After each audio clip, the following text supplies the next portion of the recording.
Bienvenidos a la comunidad de Máquina del Miedo. Antes de comenzar con el relato, me gustaría saber desde dónde nos están escuchando y a qué hora te gusta escuchar estos relatos. Te leo en comentarios. Ahora ponte cómodo, relájate que ya comenzamos. Me llamo Daniel, tengo 42 años y durante casi 2 décadas he trabajado como paramédico en diferentes ciudades de México.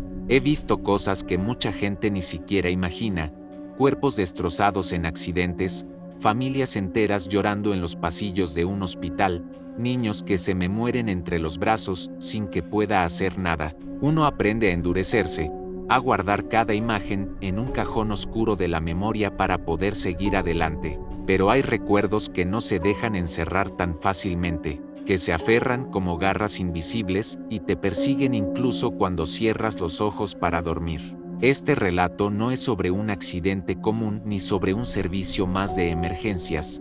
Es sobre algo que nunca debí presenciar y que todavía hoy, mientras lo cuento, me hace temblar las manos. Todo comenzó en una noche de guardia, aparentemente normal.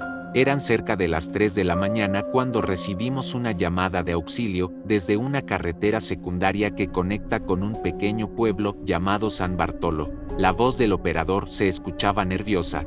Repetía una y otra vez que una mujer pedía ayuda porque su esposo había sufrido un accidente en medio del camino. Salimos de inmediato en la ambulancia.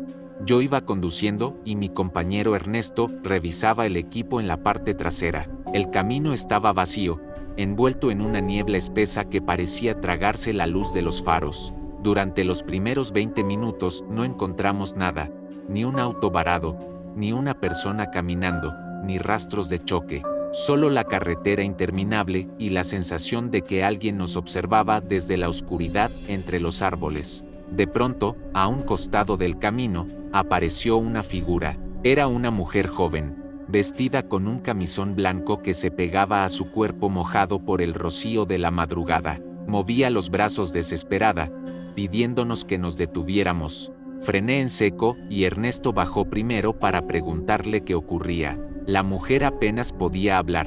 Jadeaba, con lágrimas corriéndole por las mejillas. «Es mi esposo», se calló. «Está herido, por favor, síganme», dijo con una voz rota que todavía resuena en mi cabeza. Tomamos la camilla portátil y las linternas y seguimos a la mujer hacia un sendero estrecho que se internaba en el bosque. La niebla se hacía más densa entre los árboles y el aire estaba impregnado de un olor metálico, como de hierro oxidado, o tal vez de sangre fresca. Caminamos varios minutos sin encontrar nada, hasta que llegamos a un claro iluminado tenuemente por la luna. Allí estaba un hombre tendido boca arriba sobre la tierra húmeda. Al acercarme noté que no tenía heridas visibles, no había sangre ni fracturas aparentes, pero su piel estaba pálida, demasiado fría, como si llevara horas sin vida. Ernesto intentó tomarle el pulso mientras yo preparaba el desfibrilador. Pero entonces ocurrió algo que me heló la sangre. El hombre abrió los ojos de golpe, unos ojos completamente negros, sin pupilas, como pozos vacíos que absorbían la luz. Antes de que pudiéramos reaccionar, se incorporó con una agilidad inhumana y lanzó un alarido que no parecía de este mundo, un grito que me atravesó el pecho y me hizo caer de rodillas. La mujer, en lugar de asustarse, sonrió con una expresión aterradora, como si aquello fuera lo que había estado esperando. Ernesto intentó sujetar al hombre, pero fue inútil. Una fuerza descomunal lo arrojó contra un árbol cercano.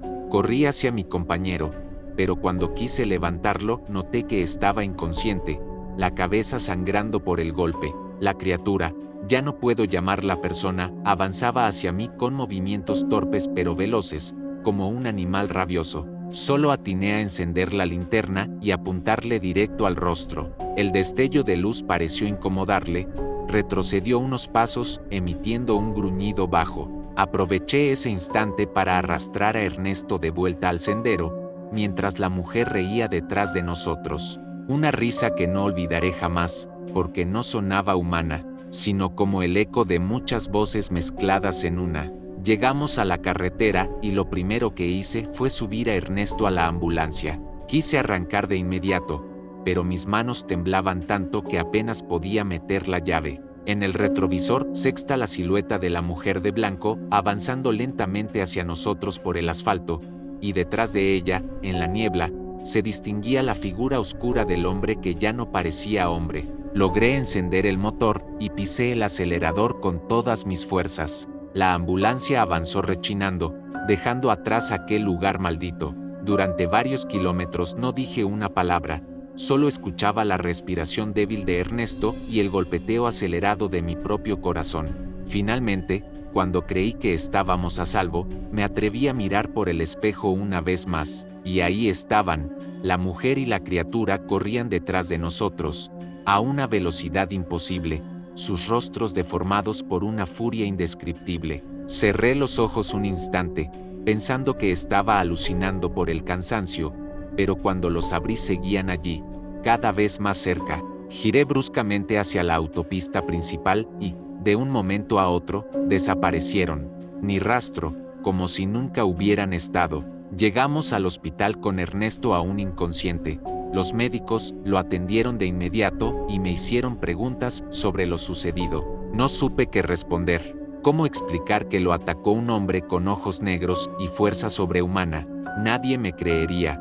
Dije simplemente que nos habían agredido en el camino y que no pude ver bien a los responsables. Esa misma madrugada, mientras esperaba noticias de Ernesto en la sala del hospital, sentí un murmullo en mi oído. Era la voz de la mujer, suave y helada: no debiste llevarlo. Esto apenas comienza. Giré bruscamente, pero no había nadie. Solo yo, con la certeza de que había traído conmigo algo que jamás debió salir de ese bosque. Esa fue la primera noche en que descubrí que algunas emergencias no provienen de accidentes, sino de lugares más oscuros y antiguos de lo que nuestra mente puede comprender. Y esa fue también la noche en que empecé a contar los días, porque sé que tarde o temprano volverán por mí. Pasaron varios días desde aquella noche en la carretera y todavía no podía quitarme de la cabeza la imagen de esos ojos negros mirándome como si hubieran marcado mi destino. Ernesto despertó en el hospital al tercer día, desorientado, con fuertes dolores de cabeza y sin recordar casi nada de lo ocurrido. Le pregunté varias veces si recordaba a la mujer o al hombre, pero lo único que dijo fue que escuchó un grito espantoso y luego todo se volvió negro. Los médicos diagnosticaron una contusión severa, recomendaron reposo absoluto y poco a poco lo fueron dando de alta. Yo, en cambio, no logré recuperarme tan fácilmente. Cada noche, cuando intentaba dormir, escuchaba el eco de aquella risa femenina resonando en mi cuarto, aunque estuviera solo. Soñaba con el bosque cubierto de niebla, con figuras que me acechaban entre los árboles, y siempre despertaba empapado en sudor, con la sensación de que alguien me observaba desde la esquina más oscura de la habitación. Intenté convencerme de que todo había sido una alucinación provocada por el cansancio extremo, pero cuanto más lo repetía menos lo creía. Algo en lo profundo de mí sabía que había sido real. Una semana después, regresé a trabajar. Mis compañeros notaron que estaba diferente, más callado, distraído, como si algo me consumiera por dentro. Me asignaron turnos de día para que pudiera recuperarme, pero eso no me dio tranquilidad. El verdadero problema comenzó cuando empecé a recibir llamadas extrañas en la central. Eran números desconocidos, siempre en la madrugada, y cuando contestaba solo se escuchaba la respiración entrecortada de una mujer, seguida de un susurro apenas audible: Daniel. La primera vez pensé que era una broma de mal gusto, pero la insistencia me convenció de que no era casualidad. Una de esas noches, después de colgar, me atreví a marcar de nuevo el número. Lo que escuché me heló el alma. En lugar de un tono de llamada, se escuchó un murmullo constante, como un rezo en latín, acompañado de gritos lejanos. Corté de inmediato, con el corazón golpeándome el pecho. A partir de ese momento comprendí que esa mujer, aquella aparición de blanco, me había seguido hasta mi vida cotidiana. Ernesto, aún recuperándose, me invitó a pasar unos días en su casa de campo para distraerme. Acepté porque sentía que necesitaba alejarme de la ciudad y de esas llamadas que no me dejaban en paz. La casa estaba en un pequeño pueblo, a 3 horas de distancia, rodeada de montañas y ríos. Al llegar sentí cierto alivio, el aire fresco, el silencio de la naturaleza, todo parecía indicar que allí estaría a salvo. La primera noche fue tranquila. Cenamos, conversamos sobre cualquier cosa que no fuera el accidente, y por primera vez en días dormí sin pesadillas. Pero al amanecer, escuché un golpe seco en la puerta. Me levanté y al abrir no había nadie, solo un ramo de flores marchitas colocado en el umbral. Al recogerlo, descubrí una nota escrita con una caligrafía antigua y torcidas: no puedes huir de nosotros. Se lo mostré a Ernesto, pero él intentó restarle importancia, diciendo que quizás algún vecino quería asustarnos. Sin embargo, yo sabía que no era obra de un humano común. Esa misma tarde salimos a caminar por el bosque cercano. El paisaje era hermoso, pero a mí me incomodaba el sonido del viento entre las ramas, porque me recordaba demasiado a los susurros de aquella mujer. En un momento del recorrido, nos encontramos con un anciano que vivía en una cabaña aislada. Nos saludó con desconfianza, pero cuando supo que yo era paramédico, me invitó a pasar. Su casa estaba llena de objetos religiosos, crucifijos, velas, estampitas. El anciano nos contó que en esos bosques existía una leyenda muy antigua sobre un matrimonio que murió trágicamente hacía más de un siglo. Decían que la mujer había sido acusada de brujería y quemada viva por los pobladores, mientras su esposo intentaba defenderla. La maldición cayó sobre todos, porque desde entonces, cada tanto, aparecía una pareja de figuras en la carretera, buscando víctimas para arrastrarlas con ellos al otro lado. El anciano me miró fijamente y dijo: si los viste, entonces ya eres parte de su condena. Te seguirán hasta que logren llevarte. Sentí un escalofrío recorrerme la espalda. Ernesto se rió, diciendo que eran supersticiones de pueblo, pero yo sabía que aquel hombre decía la verdad. Le pregunté si había alguna forma de librarse, y él respondió que solo enfrentándolos en el mismo lugar donde aparecieron se podía romper el vínculo. Esa noche casi no dormí. Pensaba una y otra vez en sus palabras. ¿Sería cierto que debía volver a ese maldito bosque para librarme de ellos? El miedo me decía que no, pero otra parte de mí sabía que, si no lo hacía, mi vida se volvería un infierno constante. Alrededor de las 3 de la madrugada, desperté sobresaltado. La ventana de la habitación estaba abierta, aunque juraba haberla cerrado. En el cristal empañado, se podía leer un mensaje escrito con letras temblorosas: ven con nosotros. Afuera, entre la niebla, distinguí la silueta de una mujer de blanco observándome desde el jardín. Parpadeé y desapareció, pero el olor a tierra húmeda entraba por la ventana, como prueba de que había estado allí. Al día siguiente, le confesé todo a Ernesto. Esta vez ya no se burló, porque también había empezado a escuchar pasos en la casa durante la noche y golpes en el techo. Ambos comprendimos que no se trataba de supersticiones. Decidimos regresar juntos a la carretera donde ocurrió todo. Nos preparamos con linternas, agua bendita que nos dio el anciano, y un par de cruces que colgamos al cuello. Condujimos hasta entrada la noche, y al llegar al lugar exacto donde recogimos a la mujer, apagamos el motor y esperamos. El silencio era absoluto, interrumpido solo por el canto lejano de los grillos. De pronto, la niebla comenzó a levantarse, cubriéndolo todo. Una figura apareció al borde del camino. Era ella, la misma mujer con el camisón blanco, mirándome fijamente. Ernesto encendió la linterna, pero la luz apenas la atravesaba. Detrás de ella, lentamente, emergió la silueta oscura del hombre de ojos negros. Mi cuerpo temblaba, pero recordé las palabras del anciano: debía enfrentarlos. Bajé de la ambulancia con el crucifijo en la mano y avancé unos pasos. La mujer sonrió y extendió sus brazos como invitándome a unirme. Daniel, ya es hora, susurró con una voz que parecía provenir de todas partes. El hombre rugió y comenzó a caminar hacia nosotros, cada paso resonando como un trueno en la tierra. Ernesto gritó que regresara al vehículo, pero yo sabía que huir no serviría. Levanté la cruz frente a sus rostros y recité en voz alta una oración que apenas recordaba de mi infancia. Durante un instante ambos se detuvieron, como si algo los contuviera. La mujer gritó con furia: sus ojos brillaron con un fuego rojo y la niebla se volvió más espesa. Ernesto comenzó a rezar conmigo, y el aire se llenó de un chillido insoportable, como el lamento de miles de almas. Sentí que mis fuerzas flaqueaban, que la oscuridad me absorbía, pero entonces, desde lo más profundo de mí, salió un grito de resistencia. «No me llevarán», exclamé con todas mis fuerzas. En ese instante, una luz intensa iluminó el bosque, como si un relámpago hubiera caído sobre nosotros. Cuando abrí los ojos, la mujer y el hombre ya no estaban. Solo quedaba el silencio y el olor penetrante a ceniza. Ernesto y yo regresamos a la ambulancia sin decir palabra. Condujimos de regreso al pueblo con la sensación de haber sobrevivido a algo imposible. Sin embargo, en mi interior sabía que aquello no había terminado. La maldición no se rompe tan fácilmente, y la sonrisa de la mujer todavía me acompaña cada vez que cierro los ojos. Creímos que habíamos vencido, que aquella luz que iluminó el bosque había sido una señal de que todo había terminado, pero los días siguientes demostraron lo contrario. Durante un tiempo, las cosas parecieron normales.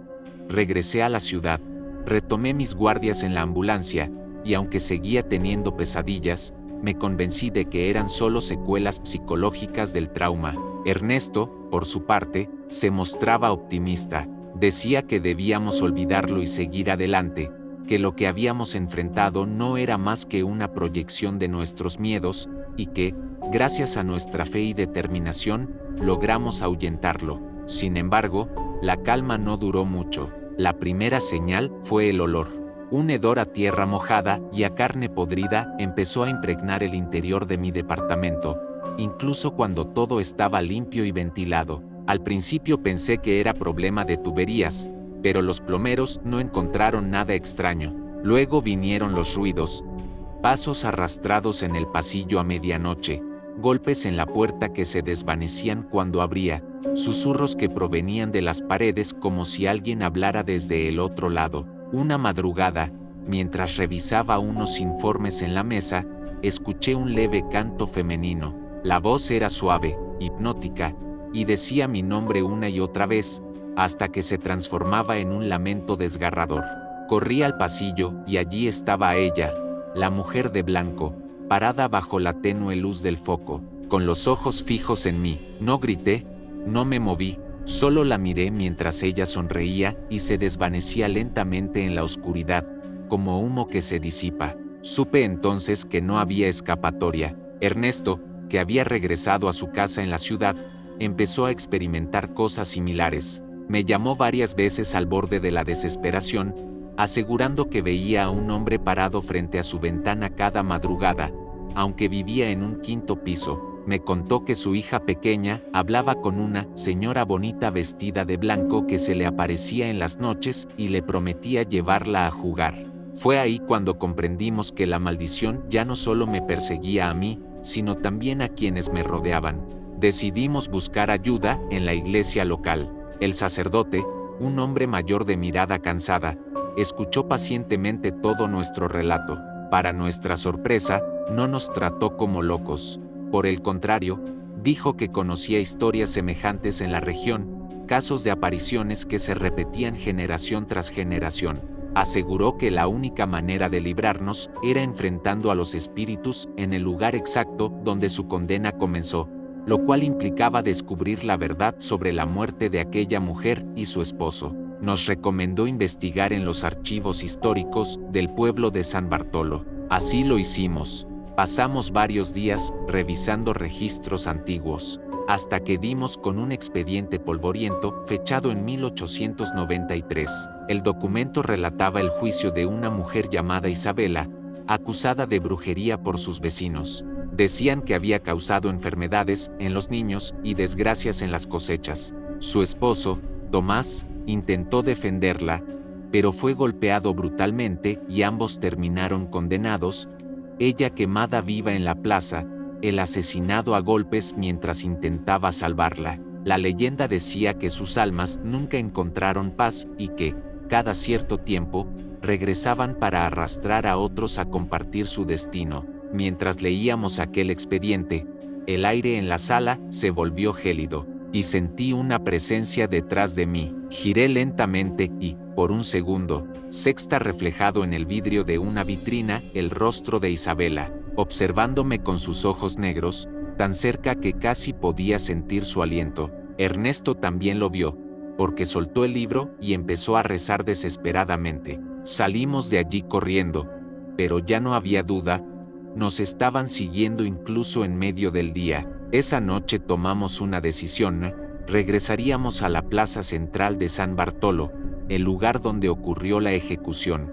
El sacerdote nos acompañó, llevando agua bendita, un rosario y una vieja Biblia que, según él, había pertenecido a un misionero que luchó contra las fuerzas oscuras en el siglo XIX. Llegamos a medianoche, cuando el pueblo dormía. La plaza estaba vacía, iluminada solo por un farol solitario que parpadeaba como si fuera a apagarse en cualquier momento. Nos colocamos en el centro, donde antiguamente se levantaba la hoguera. El sacerdote comenzó a orar en voz alta, mientras Ernesto y yo sosteníamos las cruces temblorosos. El viento se levantó de golpe, trayendo consigo un olor insoportable a humo y carne quemada. De pronto, la figura de una mujer apareció frente a nosotros. Era Isabela, con el vestido blanco chamuscado, la piel cubierta de cicatrices y los ojos convertidos en dos abismos negros. A su lado emergió Tomás, con el rostro desfigurado, sangrando, arrastrando las cadenas que alguna vez lo ataron. Ambos nos miraban con odio, pero también con una especie de tristeza profunda. El sacerdote alzó la Biblia y comenzó un exorcismo. Isabela gritó tan fuerte que las ventanas de las casas cercanas se estremecieron. Tomás avanzó hacia mí con pasos pesados, y por un instante pude sentir su dolor, como si cada golpe que recibió aquella noche estuviera cayendo sobre mí ahora. Caí de rodillas, mareado, viendo flashes de lo que ocurrió más de un siglo atrás, la multitud enfurecida, las antorchas, los gritos de la mujer mientras ardía, el hombre intentando liberarse de las cadenas y siendo golpeado hasta la muerte. Eran recuerdos que no me pertenecían, pero que ahora me devoraban como si fueran míos. Ernesto intentaba sostenerme, pero también estaba siendo arrastrado por visiones similares. El sacerdote, sudando, continuaba con las oraciones, cada vez más fuerte, pero parecía que su voz se ahogaba en el rugido del viento. Isabela se acercó hasta quedar a unos centímetros de mí. Susurró mi nombre con una dulzura macabra y me extendió la mano. Sentí un impulso inexplicable de tomarla, como si todo mi ser me empujara a unirme a ella, pero en el último segundo recordé la voz del anciano del bosque, advirtiéndome que no debía aceptar su invitación. Retrocedí con todas mis fuerzas y grité una oración improvisada. Una luz salió de la cruz que sostenía y golpeó a Isabela en el pecho, haciéndola retroceder con un chillido aterrador. Tomás rugió de furia y se abalanzó sobre mí, pero Ernesto lo interceptó, colocando la Biblia entre ambos. Fue como si una barrera invisible lo hubiera detenido. El sacerdote aprovechó para rociar agua bendita alrededor, formando un círculo. Las figuras quedaron atrapadas dentro, retorciéndose y gritando como animales heridos. El viento se convirtió en un torbellino que amenazaba con arrancarnos la piel, pero no dejamos de rezar. Finalmente, con un último grito, ambos desaparecieron, dejando tras de sí un silencio sepulcral. Exhaustos, caímos al suelo, convencidos de que al fin habíamos logrado liberarnos. Sin embargo, mientras recuperaba el aliento, escuché un susurro que me heló la sangre. Esto no ha terminado. Aún te llevaremos con nosotros.